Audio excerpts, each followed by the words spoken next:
তো আজকের গল্পের মূল কাহিনী শুরু হয় মূলত 2019 সালের প্রথম দিক থেকে। তো ভাই দুইজনের বাসা একই এলাকায় এবং তাদের বয়সের ডিফারেন্সও খুব বেশি না, হয়তো 1 বছর কি 2 বছর হলেও হতে পারে।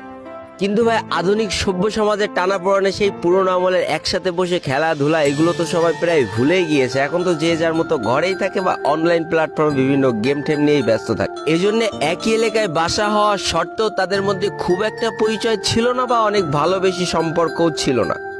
তবে বলে রাখা ভালো, দুইজনই কিন্তু মোটামুটি একটা ভালো ঘর থেকে বিলং করে, অর্থাৎ ভালো পরিবারের সন্তান। তো ভাই আমি কারোর নাম বলবো না, নাম বললে অনেকে হয়তো চিনে ফেলবা, এই জন্য আজকে আমি প্রথম ভাই এবং দ্বিতীয় ভাই বলে দুইজনকে আখ্যায়িত করব। তো আমাদের প্রথম ভাইটার পরিবারের সদস্য সংখ্যা মাত্র 3 জন ছিল, অর্থাৎ বাবা মা এবং তাদের একমাত্র সন্তান। এবং আমাদের দ্বিতীয় ভাইয়ের পরিবারের সংখ্যা ছিল 6 জন, অর্থাৎ তারা 4 ভাই বোন, বাবা এবং মা। এত বড় একটা পরিবার চালাতে গেলে যে কোনো পরিবার তো মোটামুটি হিমশিম খেয়ে যায়, তবে তারপরেও ব্যাপার না চালিয়ে নেয়। দুই পরিবার খুব স্বাচ্ছন্দ্যভাবে জীবনযাপন করতে থাকে।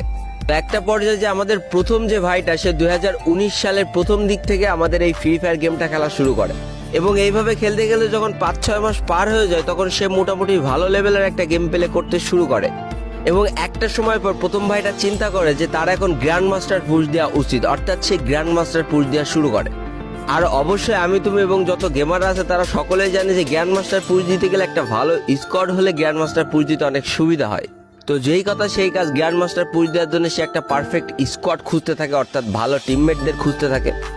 এবং সে এমন 2 জন ব্যক্তিকে পেয়েও যায়, কিন্তু আরেকজন ব্যক্তিকে কোনোভাবেই পাওয়া যাচ্ছিল না। ঠিক এমনই একটা দিন একই এলাকায় বাসা যে দ্বিতীয় ভাইটা আমাদের ছিল, সে প্রথম ভাইটার কাছে এসে বলে যে সেও এই গেমটা খেলতে চায়।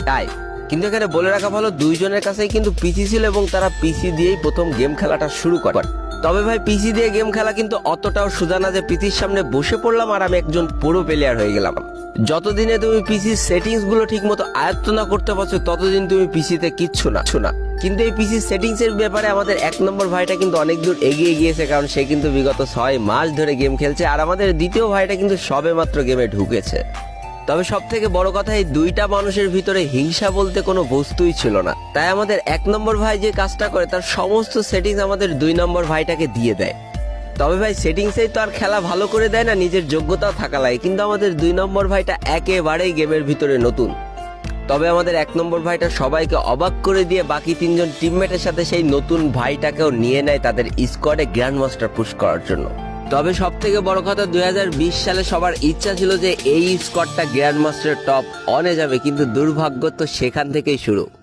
যতই হোক স্কোয়াডে একজন দুর্বল প্লেয়ার নিয়ে অন্তত সেই আমলে গ্লোবালে টপ 1 ধরা যেত না, তাই তারা গ্র্যান্ড মাস্টার তো ঠিক